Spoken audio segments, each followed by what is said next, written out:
we go. Our wound is winged. Our wing is wounded. Here we go. It begins in 3, 2. Whoa, don't move there. All right, 3, 2, 1. Coming up on TMS, 10 years of Leroy. Playing with V and R. Jersey Man has a secret. Elderly Man has a secret too. Lucifer is on TV. Lady Thor has a name. Recommendals. Tom's Tech Time. Your emails and more on this episode of The Morning Stream. Hold up. Hey, for my frog panthers who be thinking we soft, we don't play. We gonna rock it until the wheels fall off. Hold up. Hey, for my frog panthers who be acting too bold, take a seat. Hope you ready for the next episode. Hey, smoke weed every day.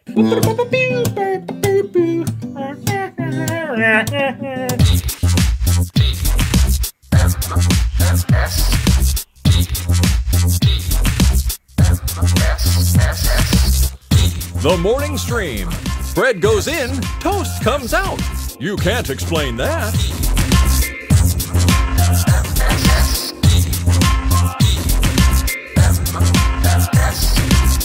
Hello, everybody. Welcome back to TMS. That's right. TMS in the morning, short for the morning stream. My name is Scott. His name is Brian. Hi, Brian.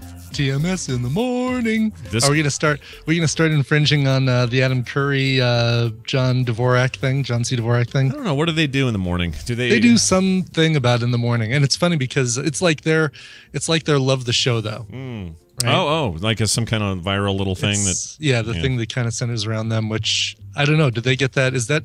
Are they using the kind of style that they got from, or that was from Troy and Abed from Community? Troy and Abed in the morning. Might be. I don't know. Do they? So their thing. So I'm confused because I don't listen. And this is because I don't like them. I don't listen either. I just know that in tweets and in things I've seen online when the whole podcast awards thing was going on and Adam got snubbed, I saw a lot of in the morning. Oh, really? All right. So I don't know if that's not directed at us. I assume it's just something. Oh God, no. Okay, no. Good. No. The only thing directed at us is the morning stream. Right. We have documented proof of that. Hi everyone. Welcome to the show. It's Wednesday. It's May 13th, 2015. And we're here to do a show. We got things to do, stuff to talk about. Our news segment today will feature Justin Robert Young, assuming he remembered. I'm not sure where he is. He was flying yesterday. So as long as he knows where he is, that's the important thing. That's all that matters. Doesn't matter if we know where he is. Yeah. So hopefully I've chosen some nice bite-sized chunk news subjects so that we are not 6 hours in before we call Nicole. So we'll see how it goes. Brian, I just want to share an anniversary with you. It's a shocking one. It's one I can't quite believe. Okay. I didn't realize. All right, so YouTube just celebrated 10 years, okay? Which seems crazy. Also that it seems like that was forever ago, but also yesterday. Yeah, no kidding. Right? Very weird. Wow, Coverville older than YouTube. Yep, think of that. New t-shirt design. Extra Life Radio, older than YouTube. Wow, way older than YouTube. Yeah, well, about a year. Yeah. Well, no, you're right, because I was doing shows in like 99. Before it was, right, Extra Life Radio was before podcasting, some kind of before the term got coined. Exactly. Some kind of psycho in his basement making weird MP3 files. That's right. So anyway, 10 years ago yesterday, so the YouTube thing happened a couple of weeks ago. 10 years old yesterday, the Leroy Jenkins video hit 10 years old. Wow. The whole World of Warcraft guy running through the thing yelling, Leroy Jenkins, at least I got chicken, that whole thing. Right. Which was one of the bigger memes ever. And it occurred to me while I was thinking about it, because to me, it seemed like the Leroy Jenkins thing happened well into the lifetime of YouTube, to me. But no. It was like an early example of a viral video on YouTube in YouTube's first year of existence. And mind you, this is long before Google swooped in and bought the damn thing.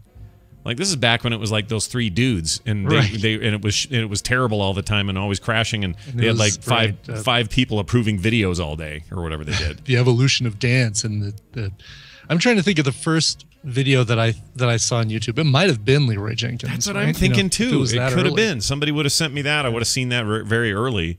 And it didn't ever occur to me that those two things were kind of simultaneous. Or that even WoW's this old. Like, the whole idea is freaking me out. I'm about to hit 10 years of the instance. What the hell is that? What is that? I'm old. You're old, Scott. All right. Well, we'll have to just live with it. Anyway, happy birthday to Leroy. He And wants. boy, he's been a Jeopardy question, right? Mm-hmm. He's been immortalized on Hearthstone cards, and I want to say there was even a TV show that referenced him besides Jeopardy, some other reference. Oh, really? Well, who knew that you'd be such a big deal? I'm trying to find it here. I have a clip of him. Is this it? Todd and Janelle are dicks. Nope, that's not it. I could see, Todd and Janelle, Leroy Jenkins, it's all. That's not it at all. Anyway, I have a clip of him doing an instance bumper, and I can't find it. The guy who did Leroy Jenkins did a little instance bumper from BlizzCon a few years ago. Oh, right. And I can't find it. Yeah, WoW added the achievement Leroy. There it is, National Geographic Channel series Inside Combat Rescue, which aired in 2013. Wow. Embedded with an Afghanistan deployment of USAF Pararescue, outfitting them with micro cameras that recorded them on their missions. Their radio call sign is always Pedro, and their radio alert warning of a rescue mission started with the audible Leroy Jenkins. Yeah, that thing really permeated, man. Really did. Crazy. Yeah. And as it turns out, I don't know if you... The talk is that it was faked. The entire thing was not real anyway. Yeah, that is the bummer, right? Is Yeah. and that it's all staged. Now, I'd like to think that it may be based on something that they just weren't recording. They said, "Well, that was really funny. We should actually let's do that again this time. Record it." Yeah, I'm pretty sure that you're actually predicting the truth. I think that they say that it happened and they tried to recreate it. I think that's how that went down. But it was really convincing at the time. Had they never let it leak that it was fake, I'm pretty sure I would have never known. They've never confirmed it. Who's the guy? Ben Schultz? Right. His name? I think that's his name, yeah. Yeah, he's been interviewed a bunch of times, and he's always been really coy about it and has never said anything about whether or not it was fake. Yeah, he basically says, at least I've got chicken, and then leaves the That's interview. what he says, and then he leaves. Yeah, that guy's great. Anyway, happy birthday to that. I just wanted to share that. And then last night, in other Blizzard news, got to play with Veronica and Ralph in Heroes of the Storm. Nice. Now, I'd heard they both had been playing. I thought, oh, okay, they know the ins and outs. They know what's up, right?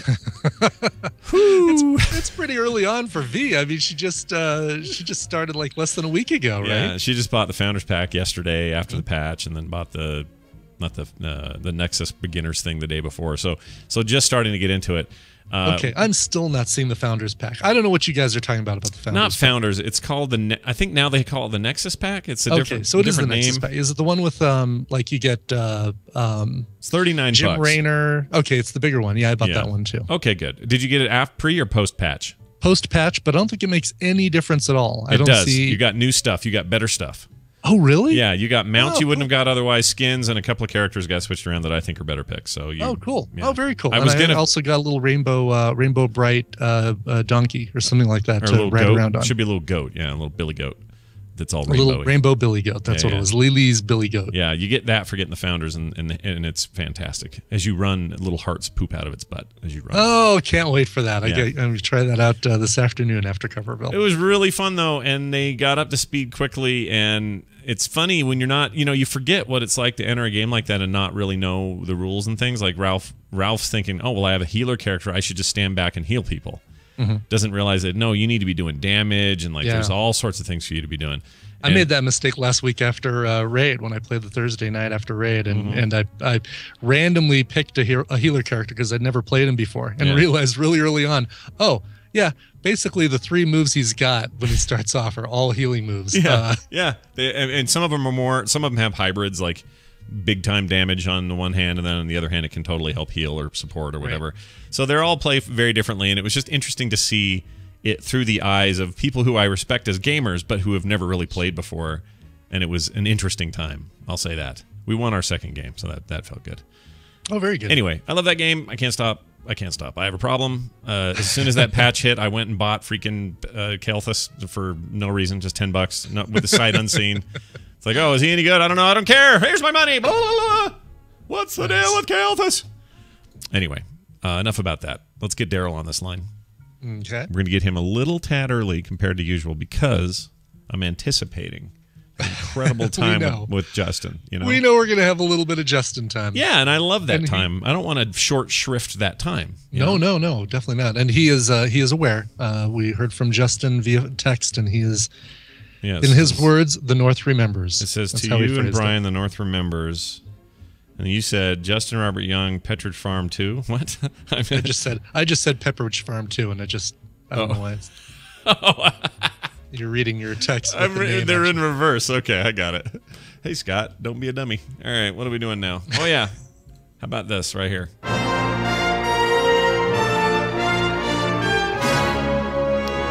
All right, it's Stump a Trek Nerd, Saddle Up, and it's brought to you by Critical Role on the Geek and Sundry Network. Dungeons & Dragons is back with a vengeance. Join the voice cast of 99% of the animation in games currently on your electronic devices.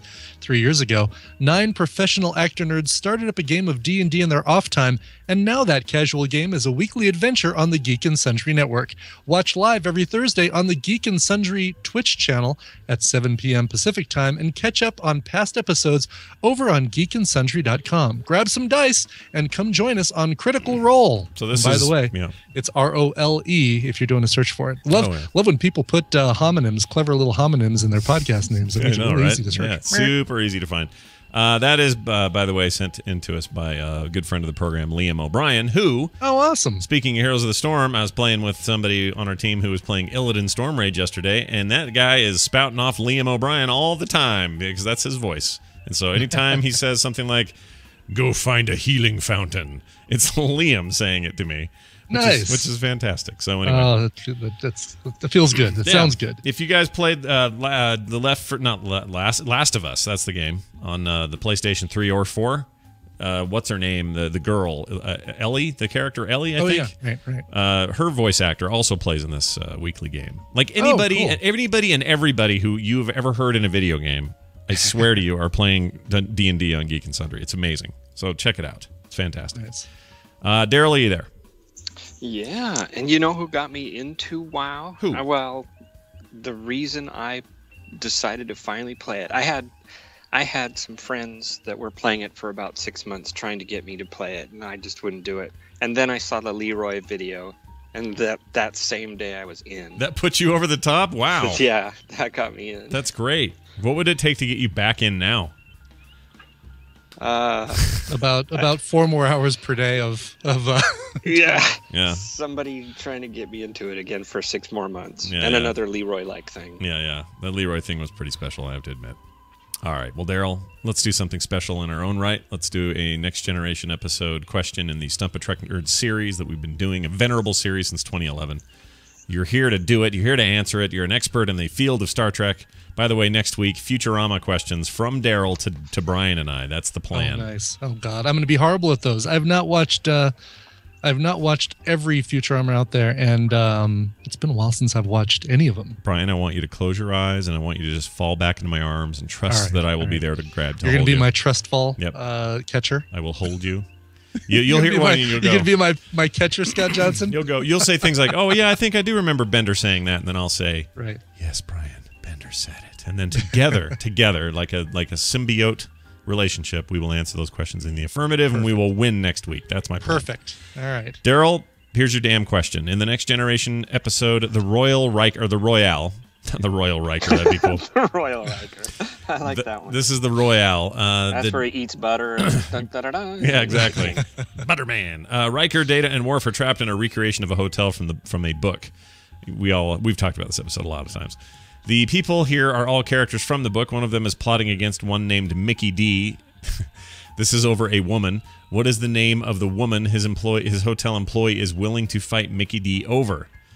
Is it A, Rita, B, Marguerite, or Margaret, I guess, C, Anna, or D, Jessica?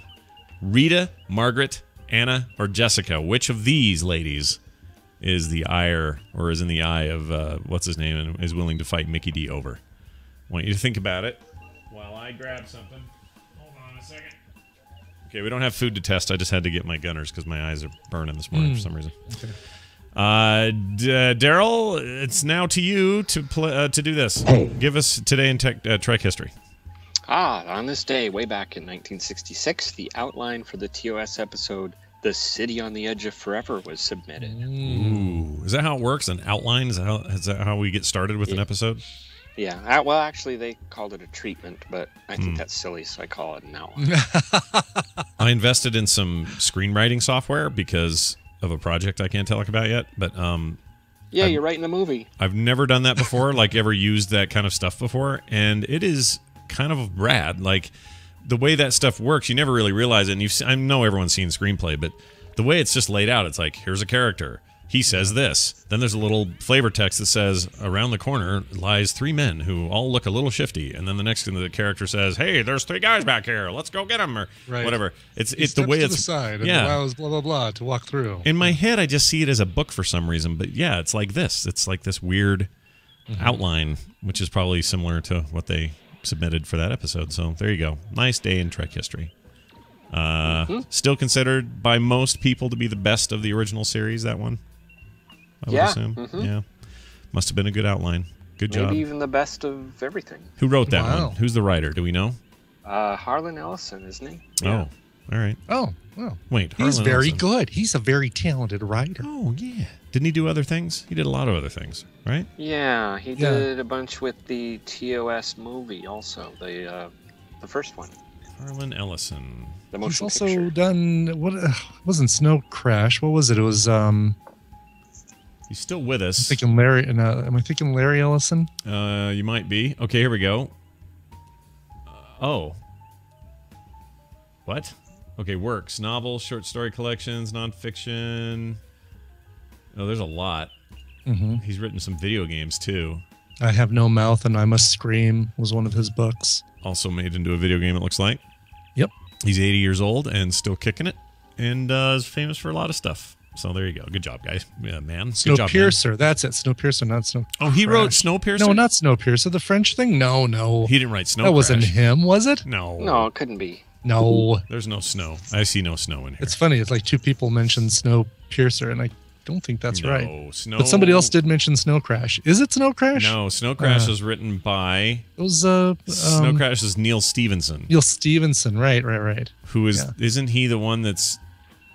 Neil Stevenson's a bald... Yeah, he's the one that's kind of in trouble for never following through on that Kickstarter video game about swordplay he was making.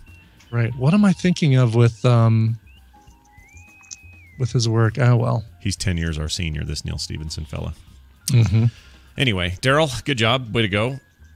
He's not quite 10 years your senior. Just like to point that out. Makes me feel better about myself. All right, Daryl, what's the point? Oh, yeah, let's get back to your question. You got Rita, you got Margaret, you got Anna, you got Jessica. What say you?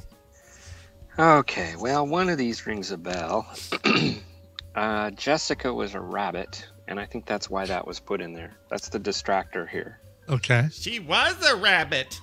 That's the best. That's the best Roger Rabbit I can perform. It was like you were channeling that guy. Yeah. Right? I mean, it was guy who kind does of the voice of uncanny. Roger Weren't you? Rabbit. Didn't you feel chills just then? I did. Okay. I was going to try and do my best Bob Hoskins and go, oh, you rabbit. We saw this with the kids recently. It kind of holds up better than you think. It's pretty Really? good. Yeah.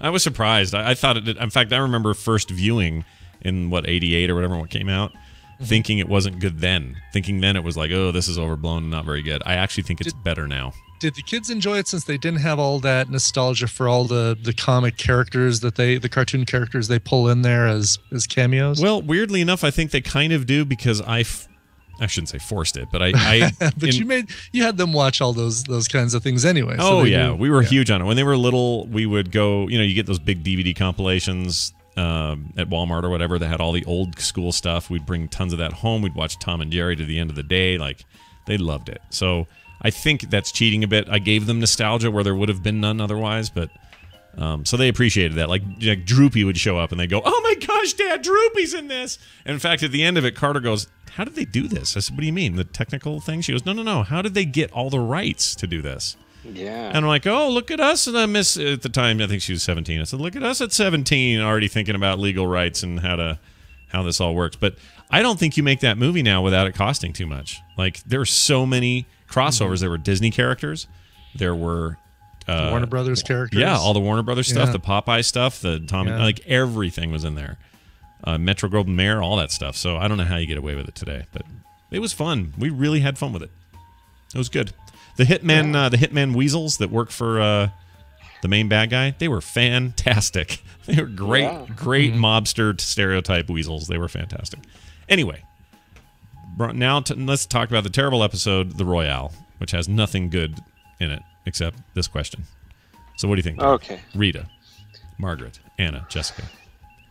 Margaret is in MASH, so it's not going to be that. Oh, MASH. Yeah, I remember that show. Yeah. What? Well, let's... Yeah. What? I can't do that. I can't do that one. I love it. Anna is in Frozen, so it's not that. Okay. See, all these distractions have been thrown in here. Anna's, But then again... Anna's in Frozen, says the dad of a little kid. That's exactly because you know Anna, and you don't say Anna like the rest of us. That's how you know you've got a young kid who's into Frozen. Anna and Elsa. Yeah. Anna and Elsa. Okay. Rita was a meter maid. But she's also, from the Beatles. But anyway. She's lovely, according to the Beatles. Yeah. Yeah.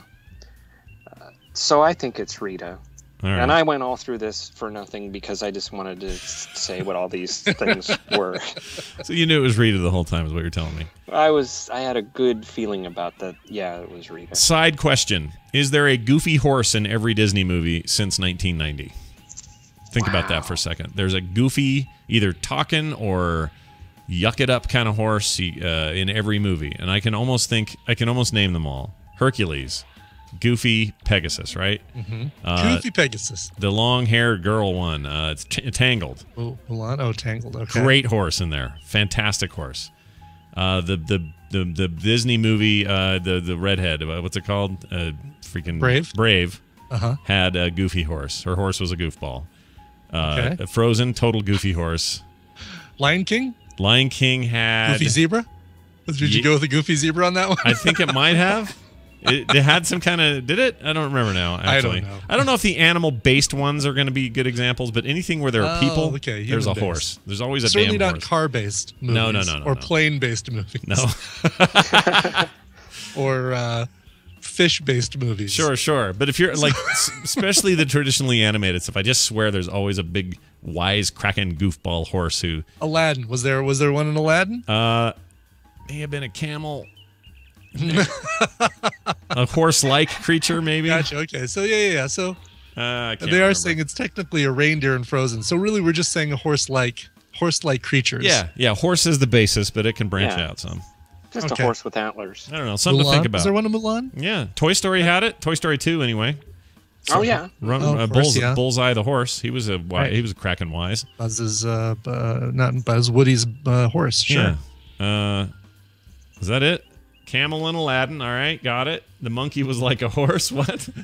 The Emperor's New Groove. It didn't have a horse, but the main character turned into a horse-like creature. Turned into a llama, so that counts. Yeah, I'm telling you, man.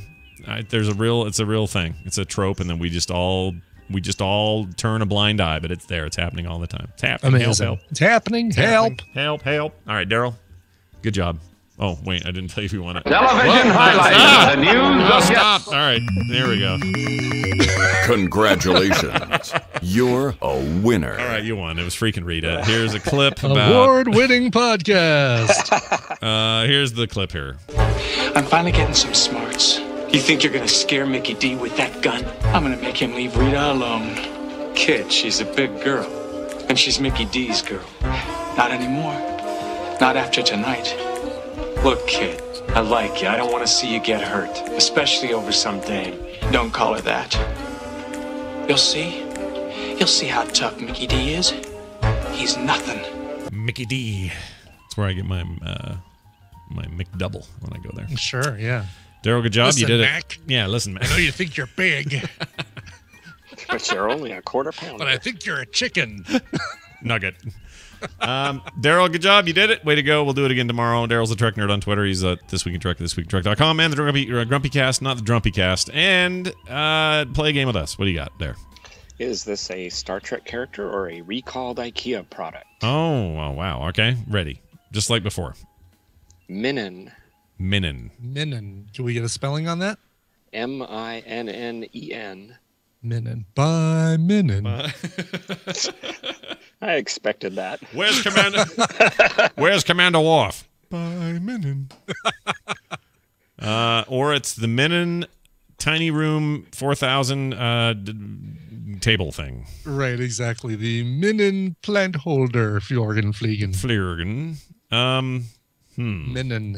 It does sound like it could be either thing. So you're saying it's either a what's the Star Trek thing character? Mm-hmm. Okay, so Commander Minin. It feels IKEA to me, but I don't know. What do I know? It does feel IKEA to me too. I think we say, I don't know. Let's say IKEA. Let's say recalled IKEA product. All right, we say that. Well, if you ran into Minin, you would want to stay away because this bed canopy would be a strangulation hazard. Nicely done, Daryl. Nice. Television highlights of the news of yesteryear. All right, we're going to roll into the news, which is brought to us by The Weekly Bleep Podcast. It's live on Alpha Geek Radio on Sundays at 9 p.m. Mountain. Find us on Channel 2 and give us a call. We're desperately lonely. TheWeeklyBleep.com. Oh, that sounds lovely. All right, we're going to call Justin Robert Young and see if we can get him in here. Jeez, I hope we get him on here before this first article because it's got the best headline of all time. It does have the best headline, yeah. We're ringing him, and dots are flying, and he's not answering. Give you a little play-by-play here. This is why we'll shoutcast this match. All right, so sure. Brian, it's in his court. He's got the call. We know he's got the call, but we're not sure why. See, this is a hard job. It's hard.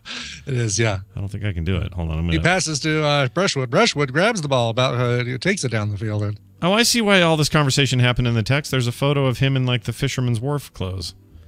Oh, he's in a hot dog suit. Or wait, what is this? Oh yeah, it's a hot dog suit. Okay, that. What the hell? That's from today. For some reason, I was thinking that was. That can't be him shaved. This must be old. It's old, yeah. I'm saving this photo forever. It looks like a little boy. I love it. It's so cute. Justin, this photo of you, it's adorable. Which photo? This you in a hot dog suit. When's this from? Oh, yeah. That was apparently... He sent that in November 2013. Why is that in here? That was the last time, apparently, that I texted both of you together was when I was in a hot dog costume in Singapore, like last year. Oh, wow. Or 2 years ago. 2 years ago, yeah, November 19, 2013. I'm glad you think I'm so adorable, though. Jeez. It's really cute. You know, I was at that precocious young age of 29. Yeah, right. Really, just you're fresh out of the womb, really. Yeah, really. It's only 3 decades. I'm gonna save that photo. That's amazing. I don't remember getting it in the first place. This is an old text that I don't remember, but that says more about me than you. Well, apparently you guys didn't respond, so thanks. Oh, yeah, exactly. For like that. We just let that one really hang great. There. Right. Yeah, it's really awesome. It's whatever. Like fast reaction time by you guys. Well, the hot dog suit. So what? The context is great. It's like, here I am in a hot dog suit. Then you say, the North remembers. Then Brian says, Petra Farm too. And then I write, FERT. So I think we should keep this for all time. That's an amazing transaction. Bronze it. Justin's going to hang out with us for the news because Justin wasn't here yesterday. He was traveling, and we don't like to go a week without a little jury in our lives. But I think it's about time somebody classed up a Wednesday show. You had Nicole does all the work, and then you got that lazy roustabout marriage. I know. Just, acts like he's trying to bring some entertainment and philosophy to the show, and I just think it's about time someone did something about it. That's why I'm here. He's so damn smart. Right. He thinks his farts smell like fresh new electronics or something. I know. So don't worry. I know there's a lot of people, and they text me all the time, and they say, listen, like I start to listen to the Wednesday show, and then I just turn it off at the guests. Well, this way you can just glide into it a little bit easier. Yeah. Just a little sugar. All right. By the way, people, this photo we're looking at of Justin is the most clean shaven I've ever seen him. So yeah, there is that. Where are you, real quick? What part of the country are we in today? Chicago. Odland Town. Wow, the Windy City, the Great Shoulders. The Windy City. That's right. Yeah. They got with too many nicknames. They still slaughter a lot of beef there, is my understanding. Is that true?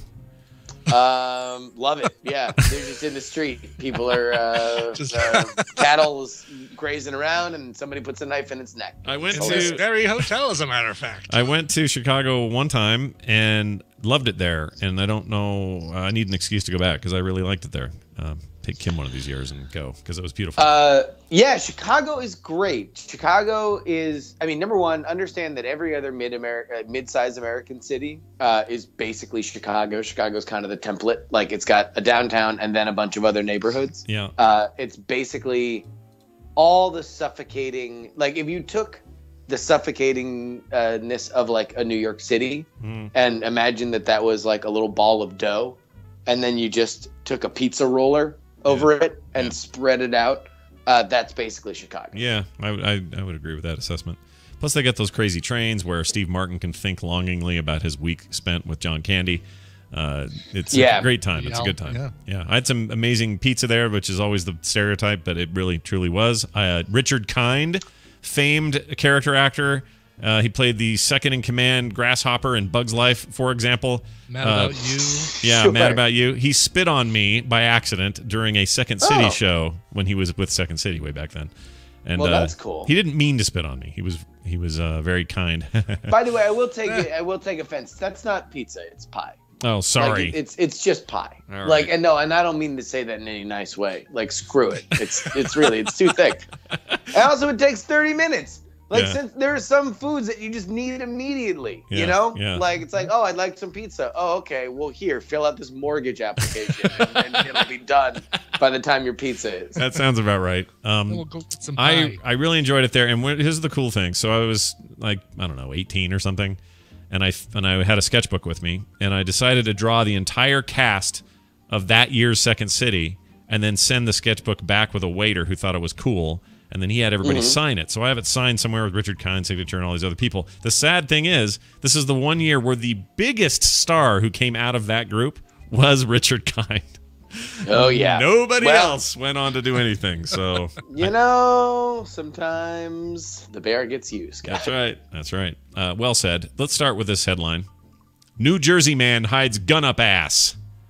Gun up ass. Gun up ass. It doesn't actually say his ass. No. Just gun. That sounds like a Japanese figurine. This is New Jersey man with gun up ass. Gun up ass. Gun up ass.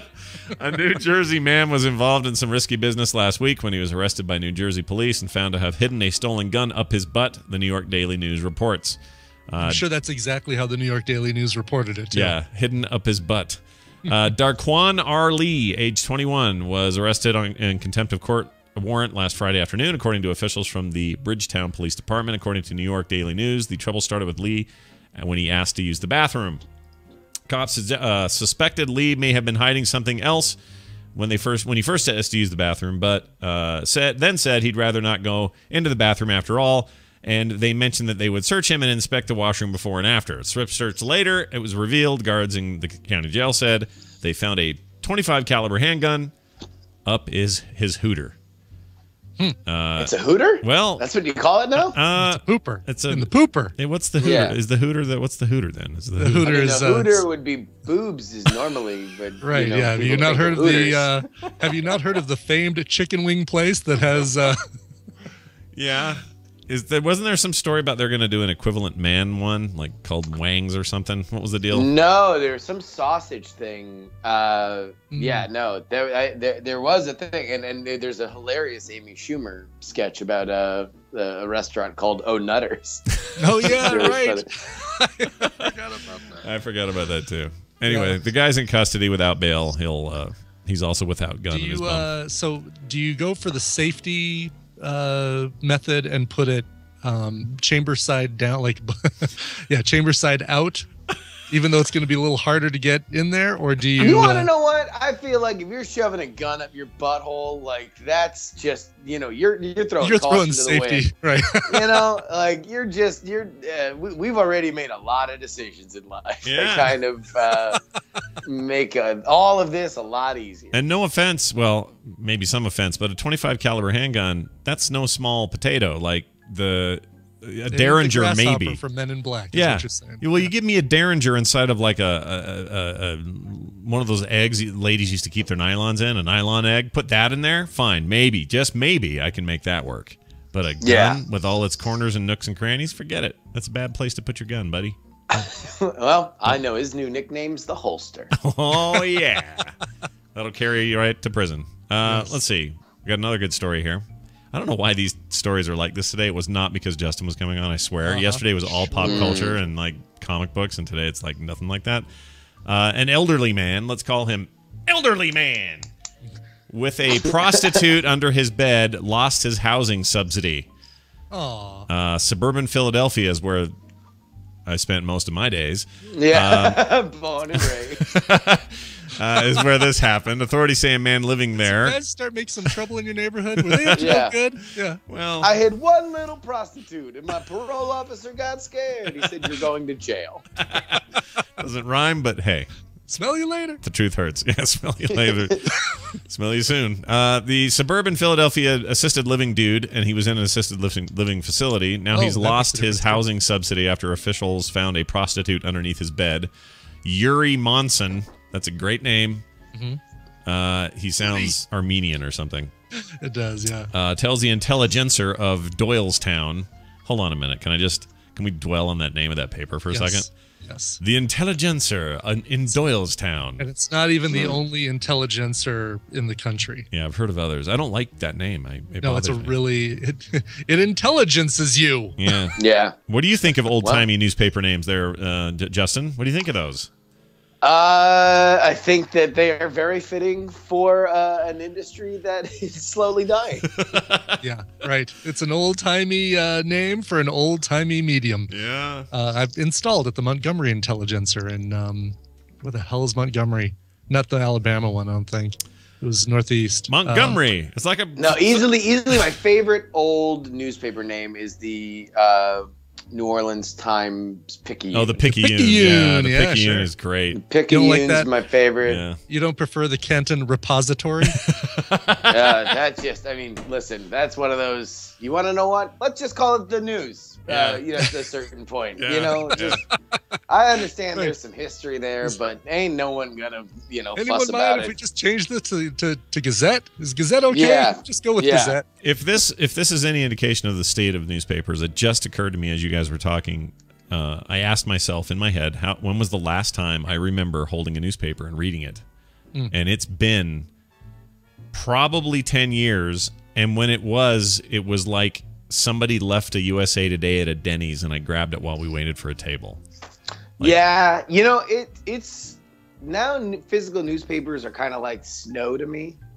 It's like you see it at first and you're like, oh, look at that. That's so nice. I remember fond things that happened in my life when this was around. And then like you get the ink on your hands and like the stories aren't like, they're kind of stupid and you can't just read other stuff about it like immediately. And you wind up pulling your phone out anyway. And you're like, this is dumb. Why did anybody do this? Please. Yeah. Like eliminate it from existence. Yeah. Have this stop somehow.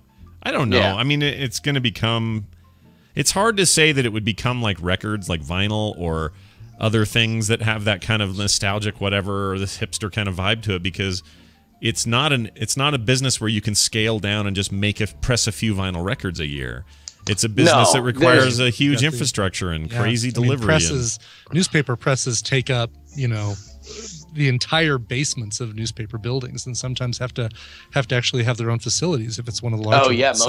most of them. Yeah, I mean, like your smaller ones do that, but even then, a lot of them have shut down the mid-range ones, and you kind of outsource to other places that already do certain kinds of printing, certain like offset printing. But yeah, it's rough and tumble for them, and you hope that they'll be able to figure out that you can print toilet paper or something off there like at some point, like just so they don't just go dormant.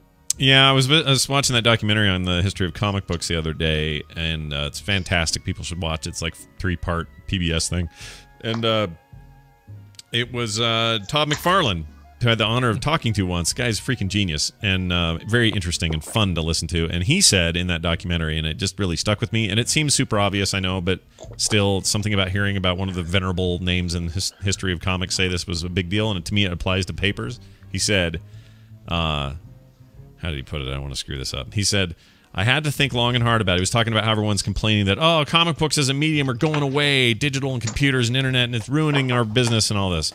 And he says, look, when you boil it all down, what are comics? They're stories and pictures. He says that will never go away. It's just going to be delivered in different ways. And sometimes those pictures are moving, sometimes they're not, sometimes they're animated, sometimes it's on paper, sometimes it's on a screen. Who cares? The point is, you can't get all wound up in the delivery mechanism because the thing it's delivering is still the thing you want.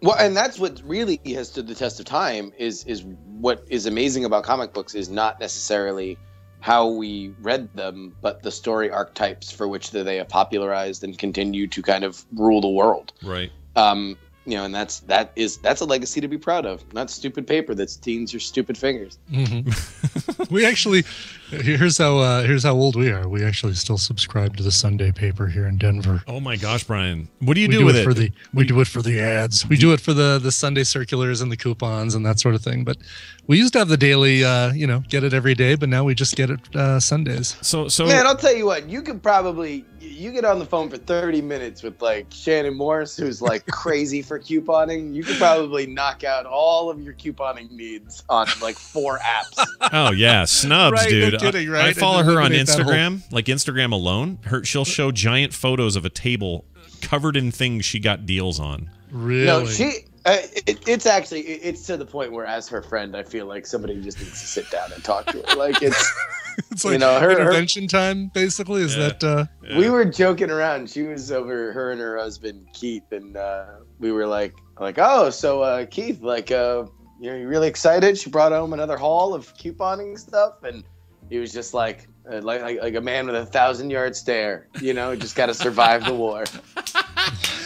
Yeah, my God. So the thing I'll miss about coupons in their hard paper form, whenever those go away at some point, is this thing that my sister-in-law, who is native Korean, lived there her whole life until probably when she turned. I don't know. She probably moved here to the States at about 25, but she didn't know any English at all.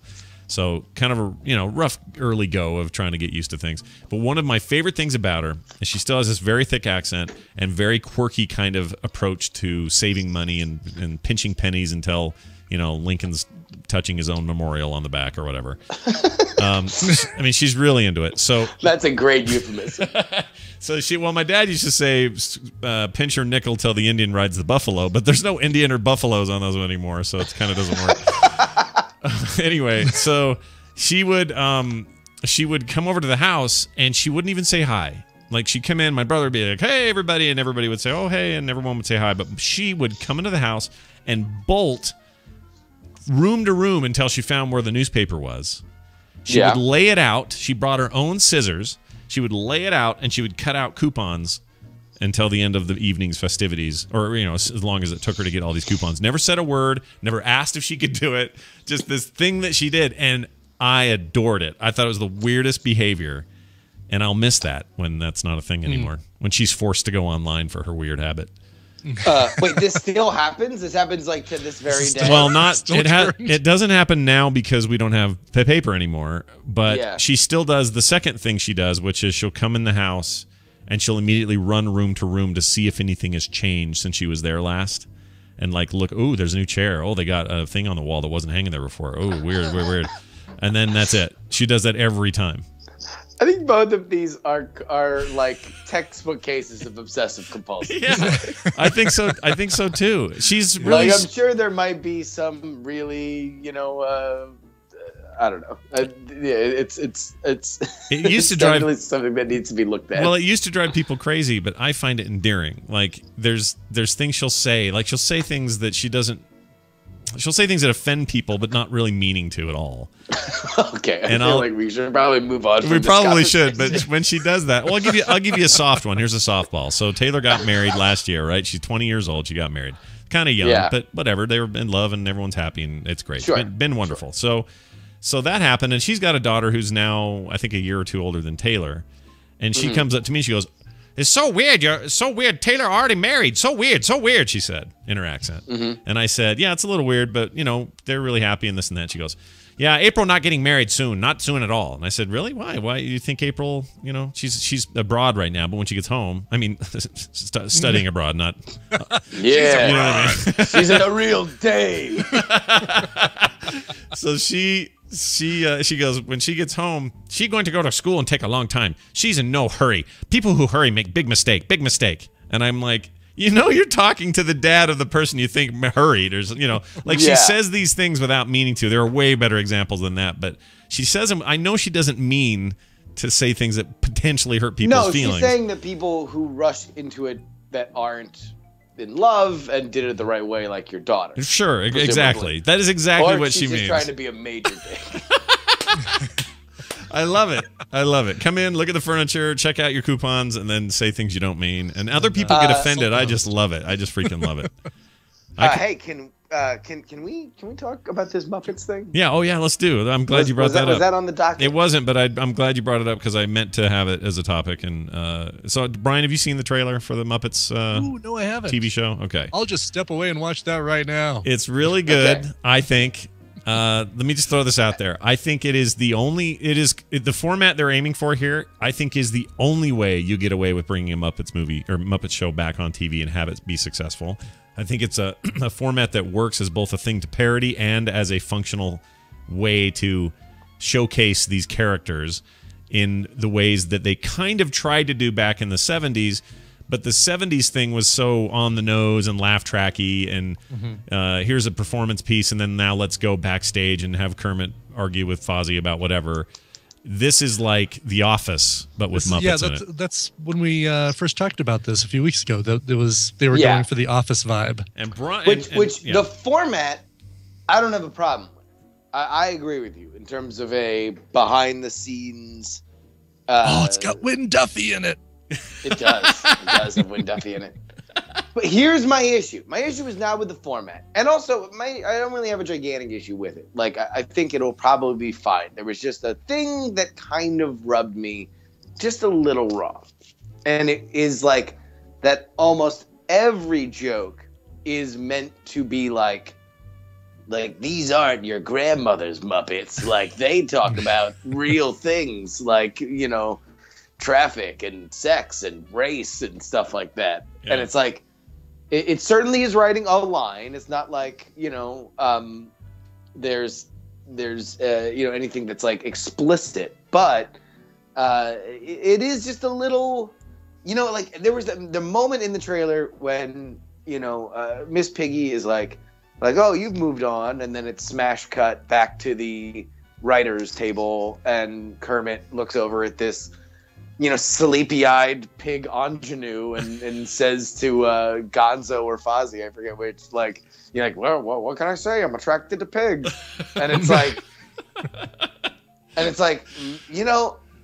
it just kind of, the way I described it yesterday on Twitter is like, when you're a kid, your dad's friend, and I'm just using a euphemism here, like your dad might have a friend that you think is the coolest dude ever. He always gives you money for the arcade. He's like just the funny guy. He's always got a quip.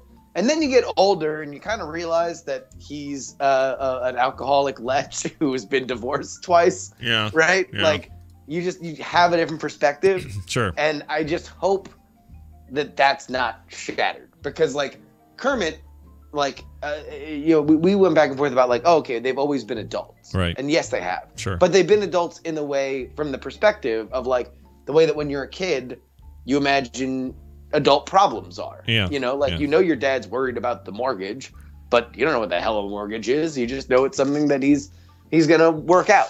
Yeah, you're worried about the innocence of it going away, and I understand that. I completely get that. I'm not concerned because I feel like this is not only in line and in keeping with movie efforts, and even to some degree, there's a line in this trailer that made me laugh out loud, and I don't do that very often with trailers, where Kermit says, "Well, the band's much happier now, legally this time."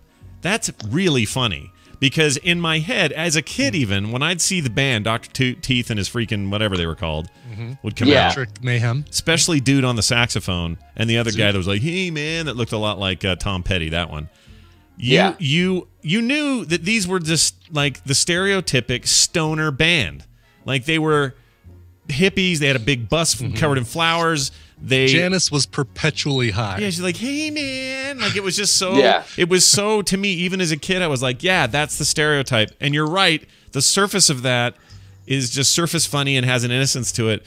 There's a darker side to that, which is, you know, whatever the band's up to it, you know, with whatever substances they're into. But and I guess that's, I don't know. That, and because that trailer was another one where it's just like, all right, like, I'm okay with one. It just bothered me that, like, I'm worried. I'm not bothered. I guess worried is probably a better way to say it. Yeah. I'm just worried that, like, it's going to be more drug jokes. And it's like, it's funny there, but if it's like, animals got a cocaine problem, haha, right? Yeah, I don't think they go that far. Not as funny. I don't think. I guess that's where my worry is, and like that's not to say, by the way, that wouldn't be a funny show, right? I think you could do a show that is very funny. Yeah. The problem is that I think it kind of misses what makes the Muppets amazing and such a fun property. You don't want to go. You don't want to go so far that you become Avenue Q or whatever it's called. Or like or way past that and be Meet the Feebles, right? Right. You don't want it. I mean, like that's great, and those are amazing properties, and they're really really fun, and I love them each. But I guess like as much as I like The Office more than I like Glee, I think I would have been more excited if it were just Muppets doing Muppet writing, and they sing songs, and it's a fun it's a show all about fun and not necessarily about pathos and whether or not whether a bear poops in the woods is a racial slur. Right. They're definitely talking to. Also, what's the age difference between the chick in that trailer and Fozzie? That's got to be like 50 years. Yeah, that's a really good point. Right. I don't think they're supposed to age, but okay. Here's the thing. I think that we're not seeing enough here. I think they're really pushing this Office style documentary single cam idea, but I think that there are parts of that trailer that make me think, oh, that's backstage. That's somewhere where they might be performing. This is Kermit rushing around trying to get stuff done. We don't know if they're going to have musical numbers. We don't know what kind of... Like the Win Duffy thing, that's full-on guest work is what that is. And I think they get back to that maybe in a different way, but they're back to the whole, hey, Liberace's on this week. But instead of everyone going, yay, with a fake clap track, it's just that Win Duffy shows up for an episode and plays the dad of this guy that he's hanging out with. Like, I feel like they're going to capture a lot of that, and they're just not showing a lot of that. Well, and again, it's not necessarily any structural element to the show that I have an objection. It's really just the tone of the writing. And I just hope that it remains, there are very, very rare family, like, and by family, I don't mean like, just like kid-centric, but like family brands that everybody can enjoy on their own level. Right. That have remained hip. Like, name a brand that is family wide that has not only remained relevant but remained cool? Star Wars, maybe. Sure. And look how massive that is. Yeah. Right. Like there are few and far between. I agree with you. It is a rare thing, and it's especially rare when it sprouts out of Sesame Street, which is clearly swung way over on the other innocent side. Even though there were things in that show that made adults laugh, but sure. but you're right. The origins, like, you know what? It's funny because you and I at the center of your point completely agree, because I don't want to see the Muppets do something they'll regret. Like that something they can't come back from. Or I mean, I don't think it'll be anything they can't come back from. It'll just be like, when they, when a comic book movie just kind of gets it 10 degrees off, and you're like, oh, that might have been cool. Like, Jesse Eisenberg is Lex Luthor, right? He might do a good job, but it won't be the Lex Luthor that I kind of want to see eventually. That I kind of really like from comics. Like he'll be more of a Mark Zuckerberg Lex Luthor, and that could be a cool idea. Yeah, that could be rad. It just kind of at the end of the day, I'll still kind of be like, yeah, but I kind of really want the super charismatic guy who would run for president version of Lex Luthor. Well, what if Zuckerberg, or Jesse Eisenberg rather, what if he slams open a door, comes in with his head all bald, he's in some sort of suit, Batman and Superman are in there making up after their big fight, and he says, "I'll get you, super fools." If he does that, do you now have the Lex Luthor you want, or the one you need? I think, number one, I think it would probably improve Batman versus Superman from what anybody says about it. But, no, I guess it's everybody has different relationships to these characters, right? Be it Lex Luthor, Fozzie, the pot smoking band, right? Whatever, right? And the only thing that I think is like to do the Muppets right, like to get the Muppets, is to understand that like everybody that like you are the kid at the dinner table, and these crazy characters are the adults, which is like a fun dichotomy. Yeah. And they can talk, and so I guess like the band's happy legally this time, like is that is a wink, right? Like that's something that you would say when kids were at the table, right? Like if you're trying to have the most entertaining conversation with kids there, that's kind of what the element, that's kind of what it is, right? But at the same time, it was like some of the like the Fozzie stuff and everything. It's just like, oh, okay. I guess. I don't know, man. I don't know. I don't think I've been this excited about a new TV show in a long time. So I'm clearly biased way on the other side. Oh no! By the way, I am very in the minority. Like there were a few people that kind of backed my play, but other than that, like all I got was a furnace blast of hate. How dare you disparage the Muppets? Well, part of it is it's coming from a place that you're sharing, though. Like in a weird way, their reaction to you is the same emotional energy that you have in your concern. Like it's also the nerd rage of like if you say something bad about it, it'll go away. And like so you arguing that it is not the perfect Muppets is arguing for a world without Muppets. That's a good which point. I assure you I am not doing. Right. It is just critiquing a art form that I have a lot of emotion and feelings for. Yeah, you have fuzzy feelings. You may even say fuzzy feelings about it. Waka waka. Waka waka. Justin, always fun to have you around. Great that we were able to get you in this week for the news. Do you have anything to promote before we take a break here? Yeah. So you're gonna have later on this show, old Hollywood Tom Merritt. Yeah.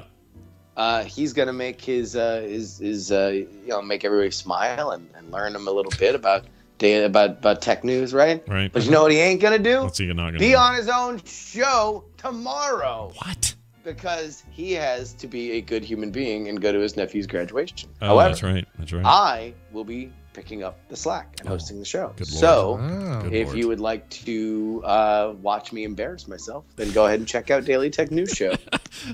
I'm on there today. You're on there tomorrow. Between the two of us, we can stink up that couch, is what I'm thinking.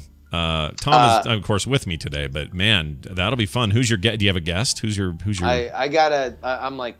I still gotta do a prep meeting with Jenny, but we'll figure it out. All right. It's just gonna be me farting into a microphone. That'd be great. It'll all be left ear. They'll get the stereo wrong. What else can we do?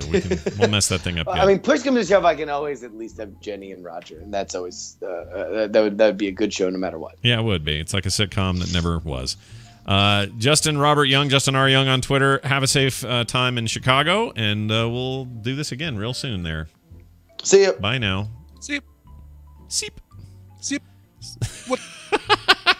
All right, Brian, we're going to take a break. When we come back, it's Nicole, and we got recommendals and a very fun one, and I'm super stoked about the movie I picked, so we're getting to that in a second. Also, Tom will be here, of course. We'll talk more about that. Do you have music for us to do? I do, yes. Dice Tomato from the chat room emailed in, said, figured that it would be good for a Coverville one day as well, but I ran across this cover artist and felt the need to share. Love the show, bros. And the really short and sweet email, right? Morgan James is the artist that he's talking about. Now, she's done some work with Scott Bradley and Postmodern Jukebox, and this song definitely fits into that style, although this one she's doing without being backed up by them. The The song isn't available commercially, like you can't go to Amazon or iTunes and buy it, but it is available on YouTube. However, she does have an album on Amazon that does have a few covers on it. It's really good. I've picked it up. It's called Hunter. Came out last year. It's got some covers on there of Hall & Oates, Bruce Springsteen, Prince. Totally worth checking out. The album is Hunter. It's by Morgan James. And when you hear her voice, you will be blown away by how awesome it is. Here is her cover of Sledgehammer. Again, you can find this on iTunes. It is Morgan James. Wrong song. Wrong song. Let's fix that. I could have sworn you told me. Oh, they're both S's. Right. I said SL first and SE last. I'm a dumbass, short and stout. Here we go with the correct song now. All right, here you go.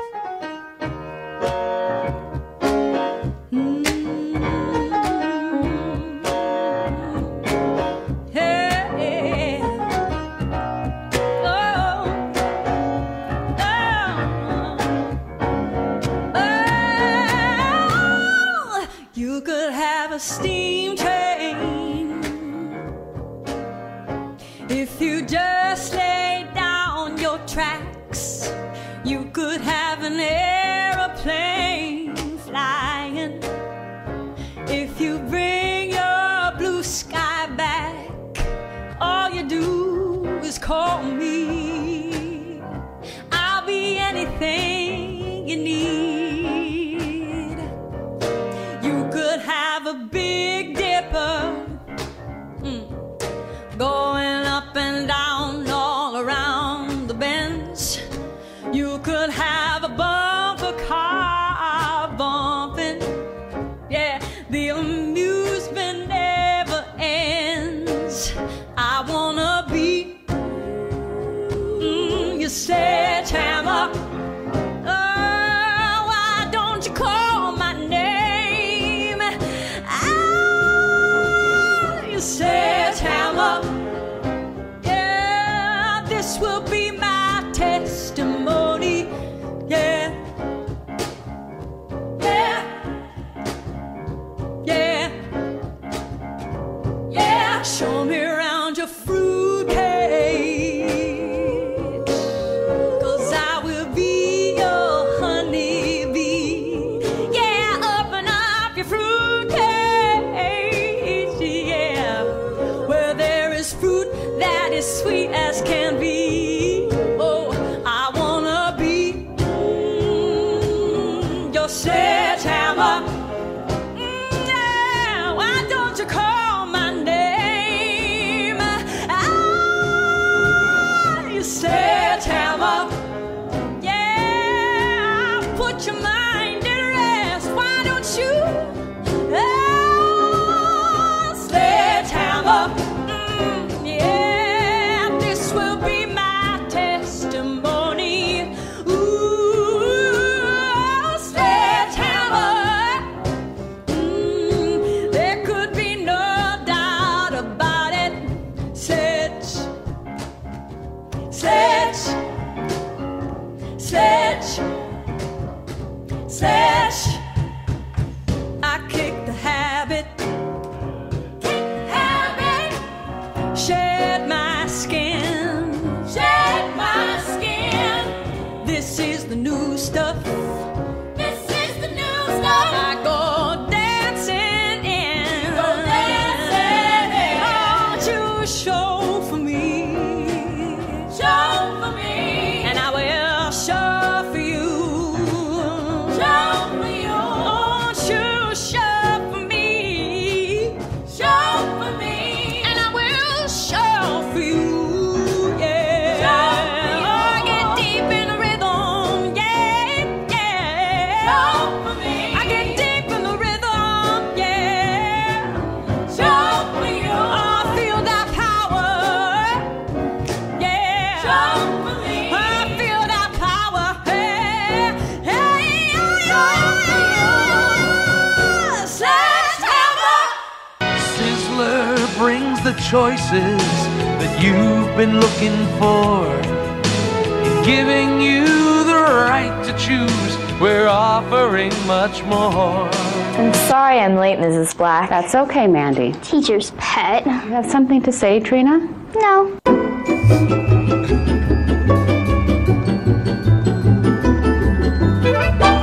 We can't date, you're too oily. This is the morning stream.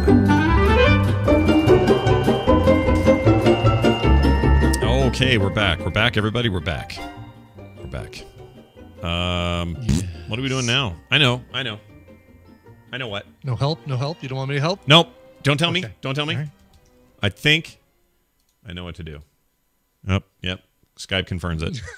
I know exactly what to do. Let's see here. Ooh, I've got to move that around a little bit. Here we go. Ladies and gentlemen, welcome to a segment on the show. Every Wednesday, we like to call Recommendals with Nicole Spag. Hi, Nicole. Hey. How are you? Hey. Okay. Yeah, you doing all right? Feeling okay? Yeah, I'm eating lots of ice, and my mom got me one of those ice machines that create snow ice. Oh, good, because the other kind can hurt your teeth and stuff, so that's good. Yeah. Like shaved ice? Yeah. Oh, that's awesome.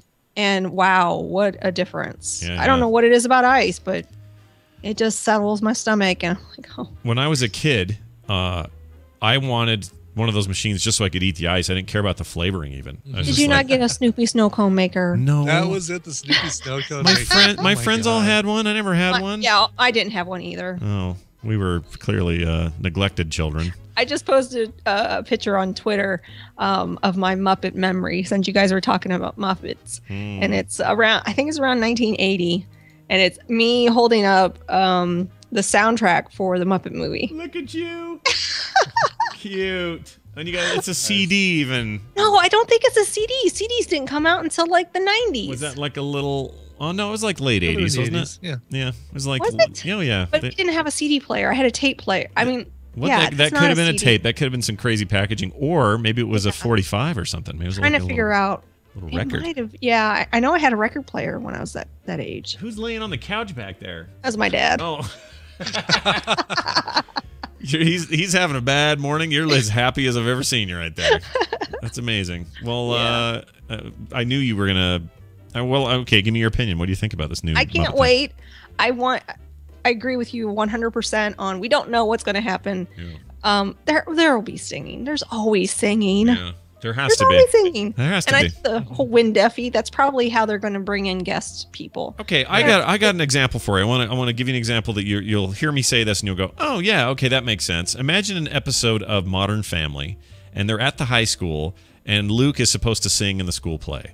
And you get to hear chunks of the song, but also they flash the backstage where one of the dad's being an idiot and tripped over something or whatever, and they're like, "Quiet, he's singing right now." And then it goes back to him singing. I think we're going to see a lot of that kind of That's the way they'll stuff. do the music, sure. Yeah, it won't just be parody versions and covers of, Wrecking Ball and stuff like that. Yeah, it's never going to be like, "All right, here comes Jay-Z," and then you get a whole performance. It's not going to happen.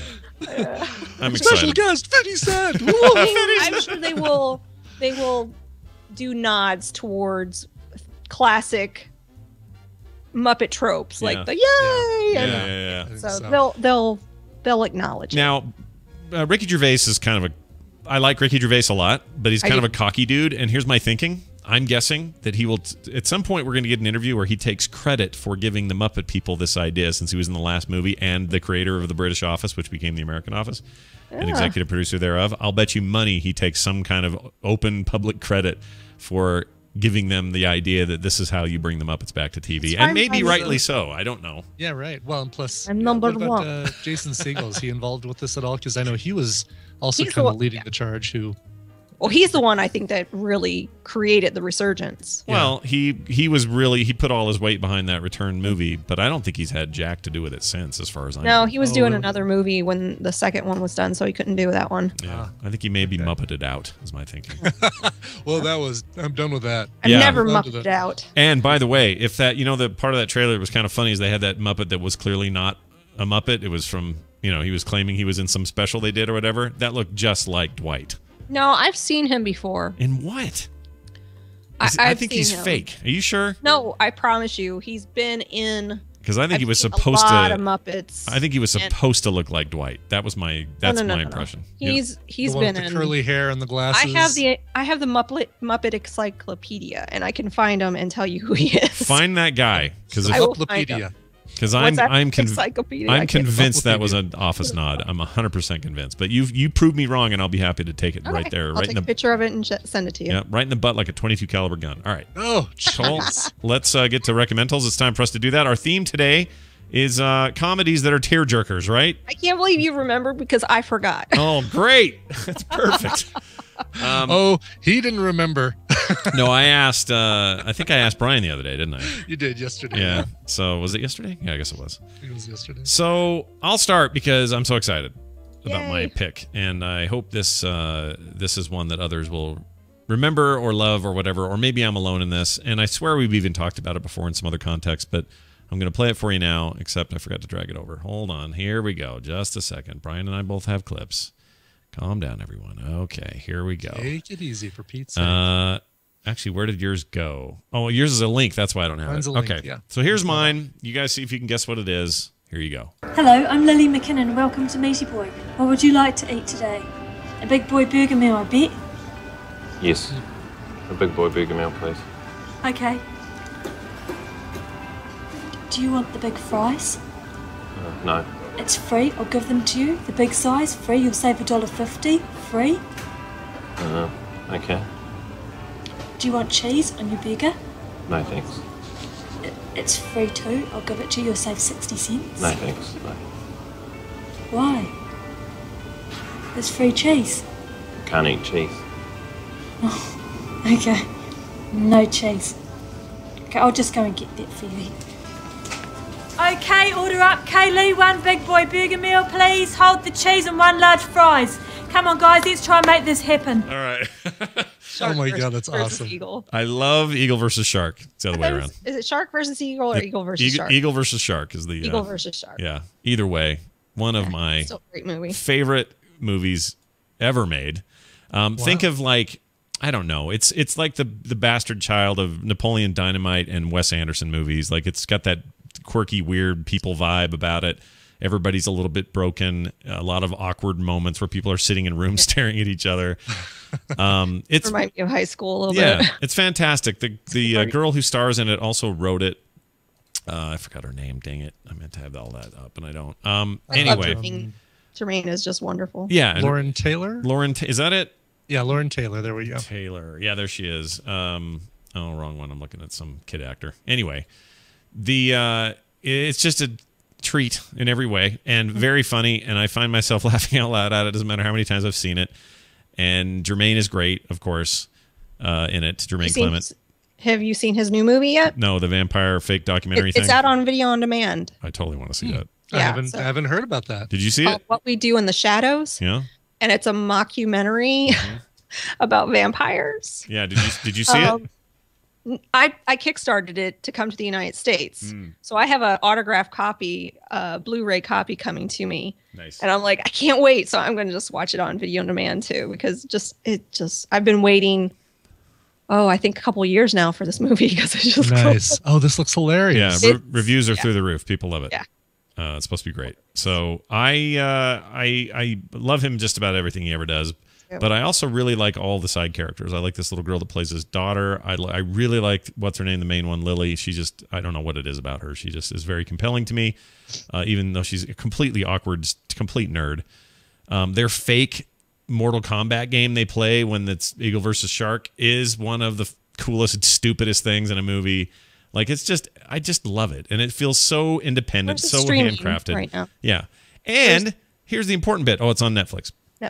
Here's the important bit, because this is why we picked this category. Oh, what? Did you cry? Yeah, there are moments in that movie that get me all choked up. And I don't know why. Like, I feel like I may be alone in it a bit because it's mostly just quirk and all quirk. But there are a couple of moments I just find really meaningful and truthy, and they kind of get me. And I don't know why that is. So for whatever reason, this one fit my category today, and I like it a lot. So very cool. I've got to see. I've never seen this. So you would love it, dude. Yeah, but it's on my list. It's apparently been added to the Netflix queue, so I don't know. Bump it up. Yep, moving it. Well, it's streaming, so I can't really move it. you can adjust your list, can't you? Well, no, 'Cause he's you have- talking about streaming? he's talking about DVDs and I'm not. Blu-rays. No, I'm talking about it's on the streaming queue. You can change the order. Yeah, because if you move it to the front, then when you look at the list, my list in Netflix, it shows the ones on top before the ones on bottom. Oh, I don't know if did you not can know you could do that. I don't know if you can do it through apps and stuff on players, but I know you can do it on the website. Yeah, I do it on the website. Yeah. I did not know you could do that. Yeah, that's cool. It's good because I have a really long list of stuff in Yeah, I do too. Me too, in dude. streaming. And I always scroll past stuff like, oh yeah, Odd Thomas. I got to remember, Nicole recommended That's a that. I great got to watch movie. that. I know, but it's one of those that I always scroll past. Oh, VHS. Yeah, I maybe got to watch that sometime when Tina's not around. Yeah. Wait, VHS is the horror film. Yeah, I watched that. I thought the first one was interesting. The second one is terrible. All right. Wow. See, even on the website, I'm on the Netflix site, and I don't think I can. Should be able to move them around. Yeah. I'm trying, but it's not letting me slide them. Move around. Maybe Anyway. it's been a while since I've done it. Maybe they've changed it. All right, Brian, why don't we do yours next? I like Nicole Alaska. She always has some bonusy stuff. So, All right. Well, when you think comedy, here's some names I know you always think of when you think of comedy. You think of Liam Neeson, great comedian Liam Neeson. He's You a think of real hoot. Deborah Winger. Yeah. You think of Philip Seymour Hoffman and MC Gainey stuck down there in the hatch. Yeah. But when you put all those guys together and you top it all off with Steve Martin, you get a movie from 1992 that is, I think, part comedy, part drama, and for me, a little bit of a tearjerker. Let's go and listen to that clip. All right, here we go. Now, Thomas lived on Fifth Avenue. Views of Quiet, Central sorry, I Park don't have a way to even crank from it. the bathroom. Beautiful wife, 2 sweet kids. His life was a mess. And you know why? Because of the fear. Afraid his business would fail. Afraid his children would fall victim to foul play. Afraid his hair would fall out and his wife would stop loving him. Afraid of death. But death's a breeze. You ever heard anyone coming back to complain? No. Life. How much further you want me to go? Nah, that's good enough. All right. I was going to say My Blue Heaven, but I think is it that Leap of Faith movie? There you go. Leap of Faith. Yeah. Yep. Came out in 1992. This was one of the first things I ever remember seeing Liam Neeson's in. I got to call him Liam Neeson's for the Key and Peele thing. Saw him in Darkman before that, but I hadn't seen Excalibur or any of those other older ones that he was in. But he plays a sheriff of this small town in Kansas, and Steve Martin plays a faith healer. Travels in one of those big buses and makes his way across the country. His bus breaks down outside of this small town in Kansas, and so they decide to set up their revival tent out in the fields. And the town is like having major problems. Their unemployment is up. There's no rain. There's this big drought, so all their crops are dying. And he comes in there and tries to do his stuff, and he's exposed by a couple people realized by a couple people as being a fraud, and but he kind of turns things around. It's got Lucas Haas in it. It's got Lolita Davidovich and Meatloaf. Gotta love Meatloaf as the bus driver. Huh? It did make me cry. Yeah, the stuff he does with Lucas Haas, who plays this kid in a wheelchair, or you think it's a kid in a wheelchair, is kind of really touching stuff. And it's been a while since I've seen it, but when we were talking about this, I did a quick search for things I'd seen, and this one came up. Nice. Well, So I got an update on what I'm holding in that picture. okay. It's a ViewMaster reel. Whoa. Oh So one of the little things you drop in, and Yeah, I that's old school, man. God, I had one. Yeah, that's cool. That's really cool. You don't still have it, do you? No. No, that's too That bad. thing probably would have disintegrated. If you were Tom Merritt, you'd have it just sitting right next to you because that weirdo's got everything. On Current Geek, you could say anything, Brian. I said, hey, remember the supersized Star Wars original comics book that came out, the big collection? Tom leans over to his left and pulls it up. Got it in this drawer right here. Yeah, his original one he had in the 70s. Like, that guy's insane. I don't know how he does it. Anyway, very exciting. Let's all go see Leap of Faith. Nicole, Streaming on Netflix. Oh, there you go. Nicole, what's yours? What do you like? Oh, I had actually 3 picked out. Okay. And I was just waiting because I thought maybe you might you guys might pick one of them. But you didn't pick any of them. But here's my pick. I love this movie. All right. 1991 film. And I'll play you a little clip. So here you go. Okay. Towanda.